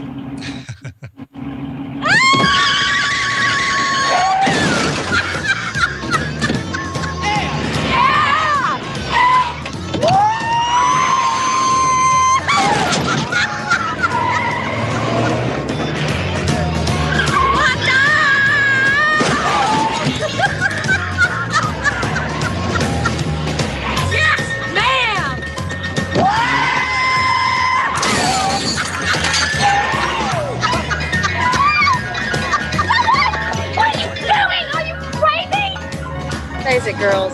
I'm older and I have more insurance. The Tawanda's supposed to make me remember, but I can't remember. We talked about this. We talked about this very thing on yesterday's show. What was Fanny it? Flag and fried green tomatoes. Oh, wait. There you go. That was fried green tomatoes? Fried green tomatoes. Oh, and I love that movie, and it still didn't ring a bell. I don't know why. That's weird. Tawanda's like the battle cry. It's like the empowered woman battle cry. Yeah. Oh, I don't know why none of that ring a bell. I love that movie, though. It's good. I love this movie. And as I'm getting older, Veronica said something on Twitter the other day. Something about she felt old. And it just made me think of, it's like, yeah, they could be young, but we have better insurance. But it made me laugh. It made me cry a lot. The ending is very touching. Yeah, right. With Mary Elizabeth or Mary. Well, with both stories that are being told, because it's two stories being told kind of simultaneously. Right. The Jessica Tandy one. Yeah. And Mary Stuart Masterson and Mary Louise Parker. Louise Parker, that was the one I was trying to remember. Yeah. Yeah, I love this movie. Who's the Weeds Whenever lady? it's Is that on, the I Weeds? watch it. That's the Weeds lady, right? Mary Louise Parker. Yep, that's the one. Okay. No, that's great. I love that movie. I didn't know it was streaming though. That's great. Streaming on Netflix. Good. And I will say the other two honorable mentions, Still Magnolias is streaming on Amazon Prime, and Terms of Endearment is streaming on Netflix. I like Terms of Endearment. Nothing wrong with Speaking that. of your Deborah Winger. Sure. She's in there. You also got what's her name? I love what's her name? Crap. The one that thinks she's lived a bunch of lives before. Yes, Shirley MacLaine. Yeah, she's can do no wrong in my movies that I see her in. She's great. Just watched her in Guarding Tess the other day. You know what? Guarding Tess is actually a lot of fun. It was. Yeah, that movie's all right. People want to make fun of it because Nicolas Cage is a dork and all that, but I think that movie's great. I'm not going to complain. She makes everything better. If you want to see her in something where she is really crazy and interesting, see Bernie. She's great in Bernie. I've told you about that movie I need to watch before. that. I've had that. That's one on my list that I've been Jack had Black it movie. on my list, and I just haven't had a chance to watch it. Fan freaking tastic. If there's never been a movie where they successfully have used Jack Black's voice for a purpose that is more than just he sings great or whatever. It's actually really perfect Plays for the character. The same Jack Black character, right? Yeah, this is very different. It's really, really good. That's a movie I can never recommend enough. I thought Bernie was a revelation, and I finally watched it because About a Boy by Linklater was coming out, and I thought, well, let's see another old movie of his that I haven't seen. And I watched that, and I just thought it was freaking awesome. There you go. That's our recommendals for the week. Anything else, Nicole, that you wanted to mention or recommend? I think the reason why I can move my list around is I had that extension on Chrome. I wonder if because I can change the order. I can. Oh yeah, the Flix Plus one, right? Yeah. I've got that on here. That's really weird. Like I'm looking at my list. Yep, I'm in my list. That's weird, though. If their API supports you doing that, it should support it natively, because it's not like they can invent ways for their database to be reordered, right? Here we go. Change order to manual. Okay, so on the right side, the top right corner, there's a link where I can change the order. Oh, to Netflix suggests versus. Right, exactly. Yeah. I was on the Netflix suggests, and I can move these around. Yeah, now it's like it's their old school way. Look at this. It's so janky looking. Well, it's just like the way that Netflix used to be. This is how you do it. You'd go change number 12 to be number 1, and it would. Or exactly. You could move this it up. is exactly what the DVD. Well, pretty close to what the DVD view looks like, where you can change the order. Yeah. That's funny, but you can drag them around. How many do you have? Cool. How many do you have in your list? I'm just curious. In mine, I've got 59 movies in my list. I have 79. What am I doing? I have 209. Holy shit! Nicole, that's a lot of movies to watch. That's hilarious. Well, Even Eagle versus Shark, dragging it right up to the top. Good man. Hey, there is a new show on. It's not brand new. I mean, it's been out, but Lucky Yates, who plays Dr. Krieger from Archer, recommended it on his Twitter feed, and I started to watch it, and I'm really curious because I've never heard about it. It's called Danger 5. Oh, yeah, right. Netflix tells me that I would give it 5 stars. Yes, I love Danger 5. At least the first season of Danger 5 I love. It's kind of weird, and you're trying It is. Hitler, or they're trying to kill Hitler.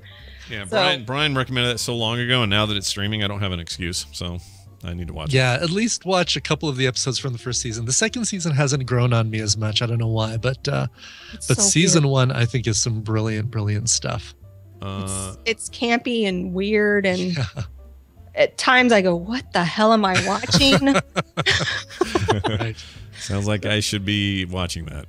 Yeah, it feels like you guys definitely Brian is, but I think you should at least All give it a right. watch. Well, there you have it. 5, streaming Netflix. Lovely. Nicole, That's it. Nothing always else good to going on. talk to you. Nicole Spag on Twitter. Go find your Viewmaster and enjoy the Muppets. We'll talk Bye. to you soon. Bye. See you. Oh, that was great. Oh, we never got a subject for next week. Oh, crap. Well, we'll figure it out. Okay. Chat room will let you know. Someone figure that out, and someone will say it somewhere. I don't know. Somehow this will all work itself out. It always does. It's usually not a problem. Here's this thing right here. With the computer, as with any tool, the concept and direction must come from the man. Oh my gosh, he has a Viewmaster right there, Brian. Look. Of course he does. Of course, look at that. That is insane Oh, to me. sorry, I was just looking at my Viewmaster of Phoenix, where Nicole Spagnuolo lives. Hold on a second. How are you? Literally, I'm starting to think you're a dark wizard. I don't know how you're doing it. He's got a bag of holding right next to him. It's amazing to me.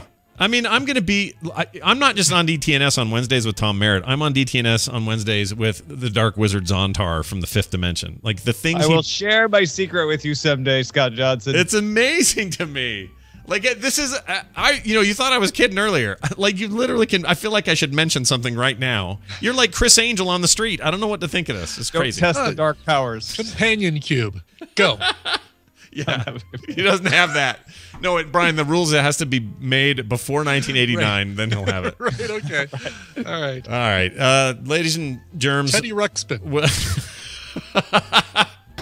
No, it has to be cool stuff. It has to be something rad. It's like asking someone to do an impression. You can't just command it. Right. Your rules are driving me crazy, It's Johnson. insane, but it happens all the time and it weirds me out. All right, but who doesn't weird me out is Tom, because he comes on the show, talks about technology, and somehow I find that soothing. He is from the Daily Tech News Show, and today Tom's with us. Hi, Tom. How's it going? Hey, you're from the Daily Tech News Show as well. I am Scott, technically now. Yeah, on Wednesdays. So, what's got the whole world aflame is Facebook, including news pages within Facebook. Ooh. A la AOL circa 1996. Not since then have we seen such a walled garden rise. Essentially, what they announced is a partnership with, I think, 9 different partners to serve you news articles faster. So if you have links to the New York Times, National Geographic, BuzzFeed, NBC News, The Atlantic, The Guardian, BBC News, Spiegel, or Bild, 2 German publications, and you're on your mobile Facebook and you click on them, they'll pop up right away instead of going and slowly taking you to your browser and then loading the browser and then loading the link. It is going to be a faster experience for people. I think they may be overestimating the effect or the desire for that sort of thing. Yeah. But the deal is that the publications themselves can sell ads against that content and keep all the money. Or they can let Facebook sell the ads, and using Facebook's magic, we can target people because we know everything about them because they're Facebook users, probably get better deals, and then Facebook keeps 30% of the ad sales. So here's the question, though. It seems like a thing that I would only want if I wanted. Like if I wanted to hear Spiegel tell me some news, you have to say it that way. There's no other way to say Der it. Spiegel. Or Der Spiegel, which is the Spiegel, right? Yeah. Die, Bart, die. It's fine if I'm a fan of that or want that. I can't opt out of this. Like, it's just going to be in my feed, whether I want it to be or not. It only happens if you paste a link to one of these publications. Oh, okay. So we So the initiate idea it. is it's seamless to the user, right? Okay. You, Scott Johnson, find an article on the 10 cutest kittens on the internet on BuzzFeed. You paste it into your newsfeed, say, hey, everybody, check out these cute kittens on the internet. And then anybody who clicks on that while they're looking at their Facebook will get that article jumping really, really quickly. You made me never. When people remind me that is actually what you just said is the archetype for content on BuzzFeed, it makes me not want to go to BuzzFeed. Because it's true. It's all does some really good news, like hard-hitting news. That's what drives me crazy, because they do have that side of them, you know? Like they've got this amazing new effort to go to places no one will go and do real hard-hitting news coverage and stuff, but it's built on the backs of top 10 lists about Jay-Z's favorite underwear or whatever. It's just weird to me. Anyway, whatever. It's like, you know what it's like? I'll tell you what it's like. Here's your example. Bob Guccione, I watched the documentary, as you might be able to tell. Bob Guccione comes into the world. He says, hey, I like naked ladies. Let's make a magazine like Playboy, but it'll be harder core and more European or whatever. And so he makes Penthouse Magazine. And then later he goes, I'm going to take my fortune and make Omni Magazine. And like these 4 or 5 other publications are like super prestigious science and, you know, nature and all this other stuff. But you could never get it out of your head that it was all built on the naked ladies. You know what I mean? Mm-hmm. Right. That's like this. This is the magazine that naked ladies built. Omni Magazine. We were built with naked Kind of ladies. Some bizarre interpretation of Girls Run the World. Is that right? Yeah, something like that. Something along those lines. Well, it's interesting, and you brought up the AOL comparison, and I'm certain we'll talk about this more on DTNS later. But this in light of the Verizon buying AOL for $4 billion. It's interesting that AOL's on everyone's mind so much right now. But that old walled garden approach, it is weird to see it coming back in ways that maybe are not quite the same. Obviously, it's not nearly as walled, but it's a lot of those same concepts are happening again, and Facebook kind of leads that charge in a lot of ways and have been for years, right? It's not just me noticing this. Yeah, Facebook wants to keep you inside of Facebook so that they can sell you more ads about Facebook so that they can make more Facebook bucks. And that makes perfect sense. It makes perfect sense for Facebook to offer this to publishers and say, hey, guess what?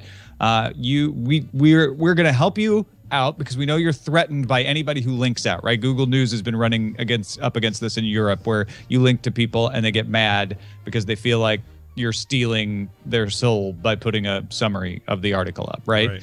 So Facebook's like, hey, come publish on our platform and sell ads. Keep all the money. Yeah. What we get out of it is people stay on Facebook, and it's stickier on Facebook. They get a better experience out of Facebook because the pages load faster. And maybe we can actually sell more ads for you, in which case we'll take a little cut of that as well. But you don't have to do that. Makes sense for the publishers to be like, hey, guess what? You know what the internet's good at? Publishing things everywhere.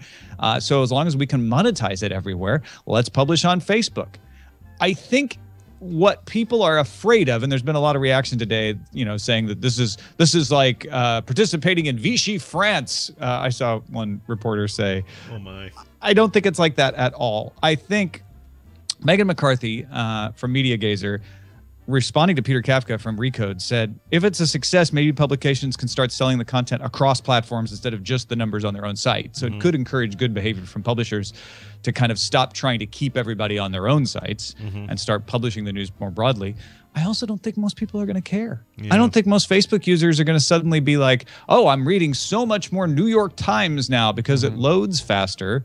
It's all about cats. And frankly, it's not really all about cats, but I agree with Matt Russoff, who said, prediction, Facebook's latest media experiment will have almost no effect on publishing. Well, okay, and I agree with you. It's just the auto hate button is so easy to reach and press for so many people, and they hear something like this and they think, corporate something. Something's getting changed. But to me, it sounds like as long as I'm in control as a user and I can post the article and I can decide what I want to read still, and I'm not forced to do anything, then I don't know that I care that much. So if these two entities are benefiting because I don't leave Facebook to read it and they get money for ad dollars they normally get stripped of by these other nefarious means they at least perceive them as, well then, who am I to say I really don't care because it doesn't affect me.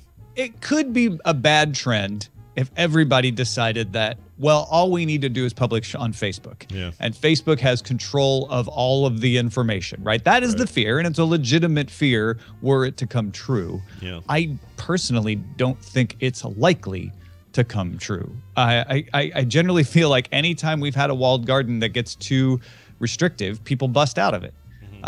So yeah, I'm still waiting for that pendulum to reach its end on the app's mobile platform, but we're starting to see cracks. We're starting to see people wanting to create web apps because, hey, guess what? When I create a web app, it runs on all the platforms that run browsers, which is all the platforms, rather than having to develop an iOS app and then an Android app. It takes a while for that pendulum to swing back and forth, but it always does. Maybe this will be the time it stops. Maybe it'll snap at the top and it'll just fly us off into Facebook land, but I kind of don't think so. No, but I like the visual, though. That's pretty cool. Yeah. It's snapping and flying off into Facebook land. Whereas Zuckerbucks Zuckerbucks are our only currency in Facebook land. Do you have your Zucker Pass? It's like Tomorrowland, but horrible.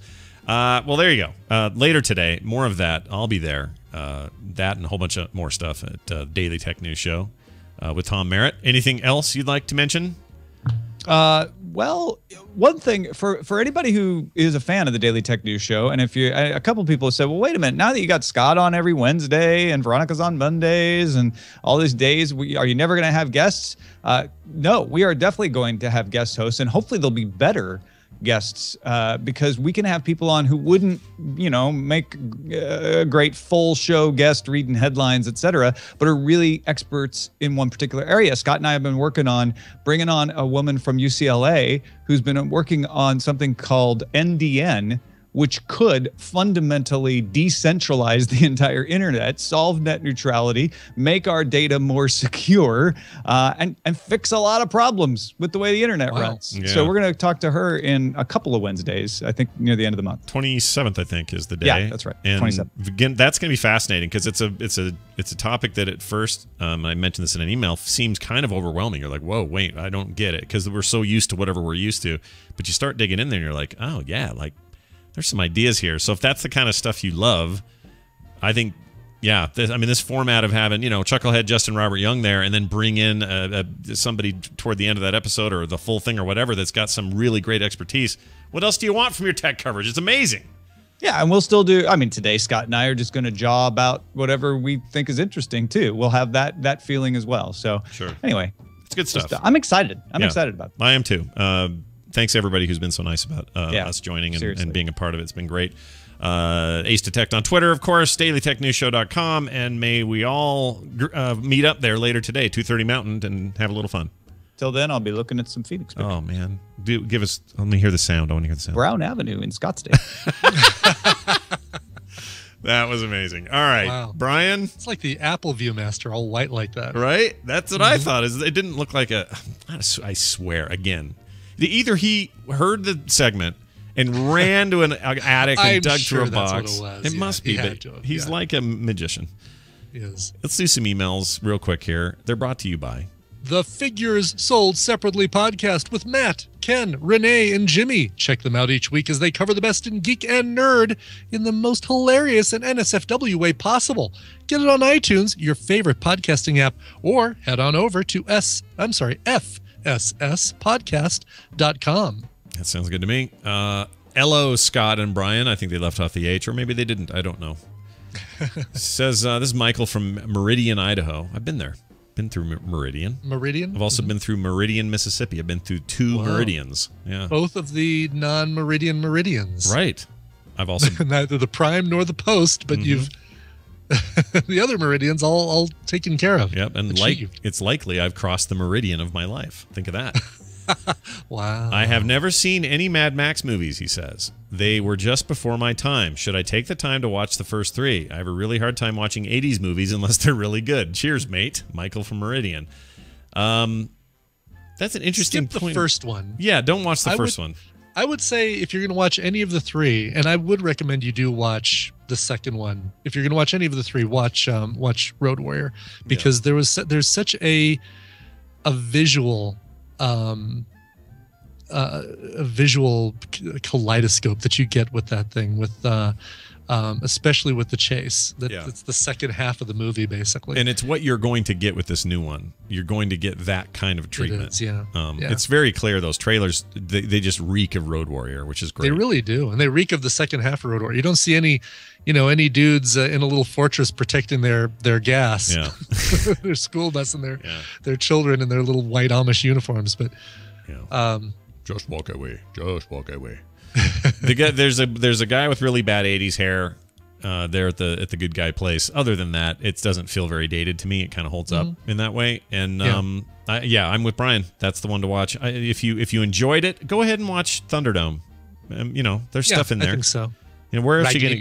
The Bartertown thing is great. Like, that's a great reference, and will live on forever, for all eternity. The kids and their little, especially their little, their method of telling the story using analog devices to retell a story. And gray-haired, streaked, sideburns looking Mel Gibson. Pre-lunatic Mel Gibson. Yeah, it's fun to watch that. Are you kind of hoping that there's a little Mel Gibson cameo in the new Mad Max movie? I kind of am, yeah. There was talk originally when this was first being bandied about a few years ago. He was going to be Mad Max, and it was going to be some story set in the future, and he had survived all this stuff and whatever, and then they changed their mind and went this other route, which I think is good. And the reviews are still rolling in, but still extremely positive. Yeah. In fact, let's check it now. 98%. Jeez. Opens this weekend. Let's see how many counted reviews we got. Let's see. 60 reviews. 61 reviews, 60 fresh, 1 rotten. And that one guy's no fun at parties. So there you go. He's a jerk. Yeah. Things they say. He's excited about Pitch Perfect 2. That's what he's all about. It says a spectacularly great reboot is surprisingly owned not by Hardy, who is fine, but by Charlize Theron. Cool. Charlize Theron. Charlize Theron. Let's hear what they say over at. Let's see. I'm trying to find Slate Magazine. That's a big deal, right? Oh, no. New York Daily News. Strap in, load up, and hang on, because Mad Max Fury Road is a freaky, ballsy, phenomenal ride. Ooh, that's top praise. Cool. How about Dana Stevens, who says, essentially, the story is one extended, spectacular car chase, which changes directions mid-movie to retrace its own footsteps as the stunts grow bigger and more outrageous with each passing mile. Sold! She loved it. Slate Magazine is where she's from. Anyway. Bring it on. I'm so excited for it. Yeah, it's going to be great. So, also, I think you should lighten up on the movie, 80s movie hate. There's some special crap in there. Yeah, exactly. It doesn't have to be good to be entertaining. Yeah, my guess is you're of the age where you think the early 2000s was where it's at. Sorry, dude, but one day that stuff's going to look like garbage. All right. Hey, Scott and Brian says Charles in Columbus, Ohio. Okay. Or as I like to say it, Columbus. Hey, Columbus. Oh. He says, hey, Scott and Brian, I'm not sure why Brian is on Wikipedia's list of people from Utah. He says, Scott, you're on there, of course, too. LTST, Charlie in Columbus. Now, I looked this up, and sure enough, you are listed as a famous person from Utah. I don't know why that is. Well, you know what? I'm the only person under the eye. Yeah. And I don't know, is there a list of famous people from Colorado? I don't know. Let's see. Let's see here. List of famous people from Colorado. Where's Johnson? Yeah, there's not a page for list of famous people from Colorado. So you know what? Let's see. Oh, there is a list of people from Colorado, and I guess they're treating them as they're famous. Oh yeah, you're right. I'm not on that list. You're not on the Colorado list? No, but why are you on this one? I don't know. But you know what? Since I've got the letter I locked down all to myself, let's just keep that there. Okay. All right. Well, let's meet in Green River. It'll all work out. There we go. It'll all work out in Green River. Thanks for that. We appreciate it. These days we are going to meet in Green River. We have to do it. We'll do a show there. We're going to each take a little 4-hour drive. Meet up. Bring some audio equipment. Have people come in. I think it's a great idea. Have a little sushi. It'll be amazing. Yes. John wrote in, says, hey, Scott, I'm sure you're inundated with these emails, so let me state up front that you are correct that there is more nudity in the show than the books, speaking of Game of Thrones. Well, of course I'm correct. It was so ubiquitous that they developed a whole new term for this early in the reviews called sexposition, or meaning like exposition, but play on sexposition. exposition, right? where anytime some character had to describe some of the backstory of the books, the showrunners would have someone naked in the background or having sex in the background because they assume our audiences are a bunch of idiots. However, Renly was gay in the books. No, I know that. They just didn't get explicit with it. That's all I was saying. Like they said Renly was gay. I mean, it was all in the books implied or otherwise, but it wasn't like they had a big scene in the books where he's like doing it with a dude. Right. But the show is like, we'll take liberties. It's fine. So he says this. The characters make reference to it all the time as a dirty little secret. Correct. See, I read the book, so I know this. It's just not so obvious that any one character says, man, that guy is so gay. They read the entire I've read the entire series 3 times all the way through. You'll always pick up new stuff each reading. That's what you get when you spend 6 years writing each book. Lots of time to think up subtlety. It's strange that your major complaint is too much wiener, as there is a big campaign ongoing right now that includes many of the members of the Game of Thrones cast demanding more man wiener to complement the abundance of nude women. Well, this is the way you go, John. You either go, hey, there's so many naked ladies, let's have more man wiener. Or you say, there's too many naked ladies, let's take them down, let's tone it down. It's like nerfing or buffing a video game. Ladies. Yeah, right, exactly. It's taking your rogue in World of Warcraft and either saying, let's give him more power or give him less power. Well, right. Well, let's. What we'll do is we'll beef up the warrior, and that'll make the rogue look better. Yeah, but exactly that's what they're doing, and that's fine. Look, people think my thing is coming from a place of prudishness. Not at all. I get the HBO thing. I just think you need to be honest about what the HBO thing is, which is that story of that director and that producer. That's the truth of it. It isn't them going artistically.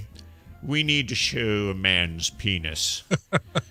No, right. It doesn't work that way. They're saying, no, we need to shock, we need to awe, we need to turn on. We got people who are into this. Like it's just the truth. It's okay. Embrace the truth. Yeah. Take the truth by the hand, pull it over to where you are, give it a great big hug, and squeeze a little toot out of it. I'd be fine if they kept the same amount of women nudity in Game of Thrones, even if they had to balance it out with man wiener. Yeah, I don't care about any of it. I'm just saying it's true. That's all. It's true. Exactly. All right. That's going to do it for emails. If you'd like to send your own in, themorningstream@gmail.com is where you'd want to do it. You can also leave us voicemails. We'll play some of those tomorrow, 801-471-0462. On the web, we're at frogpants.com/TMS, at morningstream, at Scott Johnson, and at Coverville on Twitter. Is there a Coverville today?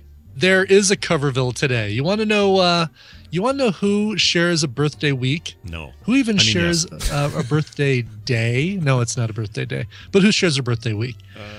Mark Mothersbaugh. Okay. From Devo, and Trent Reznor of Nine Inch Nails. Whoa.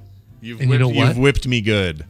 Devo covered Head Like a Hole. Oh my gosh, dude. So, in addition to sets from both bands, you will hear that crossover track between those two birthday artists on today's Coverville. So 9 Inch Nails and Devo on Coverville today, 2 p.m. Nice. Check it out. Then half an hour later, check out DTNS with me and Tom Merritt. And then later tonight, check out nothing because there's no show tonight. All right. Tomorrow, Wendy will be here. You're starting DTNS right in the middle of my Coverville. Is that what you're doing? Is that what happens? Are you halfway through when he starts? I think so. You guys start at 2:30? Yeah.